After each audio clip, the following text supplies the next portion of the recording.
The readings of today invite us to be humble by practicing the virtue of humility with prudence. God has invited all of us to live a life worthy of Him. When we understand the greatness of God for us, we become humble not only before God but also before His creatures. Jesus tells us in the Gospel of today, "For everyone who exalts himself will be humbled, but the one who humbles himself will be exalted." The same is mentioned in the first reading of today. It says, "My child, conduct your affairs with humility, and you will be loved more than a giver of gifts." Humility is a virtue, and all are invited to practice it in our daily lives. The virtue of humility is to be lived by our own examples. We can't teach without practicing them in our lives. Sirach mentioned well, saying, "Conduct your affairs with humility." It is to be shown in our daily conduct. Those who strive to practice them in their daily lives will be rewarded by the Lord. It's not at all easy in our time to be humble. This virtue brings us joy at the end of our lives, because what counts at the end is not how much you have acquired, but how much you have inspired others with your conduct. We heard Jesus telling us in the Gospel of last Sunday, "Strive to enter through the narrow gate." Today the gate is not only narrow, but also it is shorter in its height. Imagine that you are invited to enter through a door which is smaller than you. Will you not bend yourself to enter through the small door? If you are proud of what you are, will the door change automatically according to your needs? You have to adapt to the door and make efforts to enter through it. If you fail to bend to enter, then you will only hurt yourself. You will be harmed for not adjusting to the situations. In the same way, the virtue of humility invites us to be humble ourselves without taking pride of our position, power, or prestige.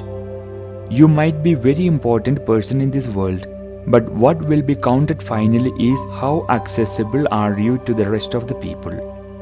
Only the humble will feel the real need of the others in their lives. They will treat them always with compassion. Some could become humble only for their benefits. If so, we try to cheat ourselves by not being sincere in our attitudes. The one who is attached to the worldly rewards will find it hard to be humble. Such worldly rewards are attached to pride. Those people only want to climb the ladder of pride and concentrate only on their growth and need. They fail to see the need of the rest of the people around them. Those who have pride and want to achieve only worldly benefits will fail to be an example of humility. Says the Psalm of today, "The just rejoices and exults before God, they are glad and rejoice." To be glad and to be joyful, one has to become humble before God and others. The world has shown us such examples through saints and devoted people.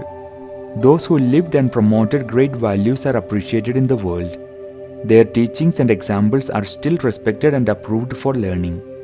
Those who have tried to eliminate evil practices and superstitions, those who have helped to raise up the downtrodden, those who have imparted knowledge among the uneducated, those who have sown seeds of peace and happiness where people live in war and fear, those who have rooted in faith where there are no concept of God, etc., have become great examples to live not for themselves but for others. They have made countless sacrifices by their examples. Even though the world has been a teacher for all times, the pride and the arrogant have never taken lessons from her.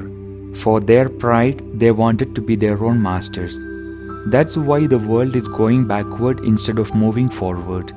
We might advance in technology and economy, but the creation of God needs our care and concern.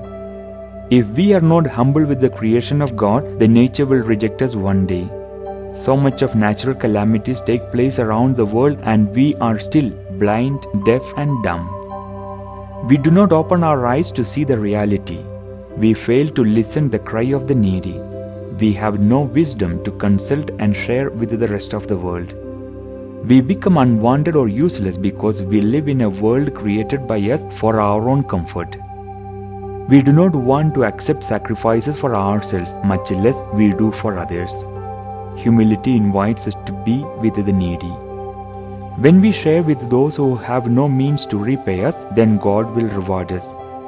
We fail to understand that God is generous with us, and so we have to be generous with others. We are created by God to be interdependent and not to be independent. If we are blessed by God means we have to share with others the blessings we have received. But when we receive blessings from God, we become more ambitious. It is like the one who is ambitious about money, and all through his life he was gathering money. By the time he had collected a lot, it was the time for him to give the account to the Lord. He sacrificed his life by gathering the maximum amount of money, but at the end he had to sacrifice everything without its benefits. Meanwhile, whatever we have is shared with those who have less privilege, then we will live a life worthy of the Lord. We have to strive hard to multiply the talents we have received from the Lord. If we become humble to live an inspired life, then we will be exalted. It's the Lord who sees our efforts, and it's He who will be rewarding us. The sacrifices we take to make others to be better will be rewarded by God. Jesus concludes the Gospel of today saying, "When you hold a banquet, invite the poor, the crippled, the lame, the blind. Blessed indeed will you be because of their inability to repay you, for you will be repaid at the resurrection of the righteous." Amen. Father Shiju for the 22nd Sunday in Ordinary Time, 1st September 2019. Thank you so much, and may God bless you all.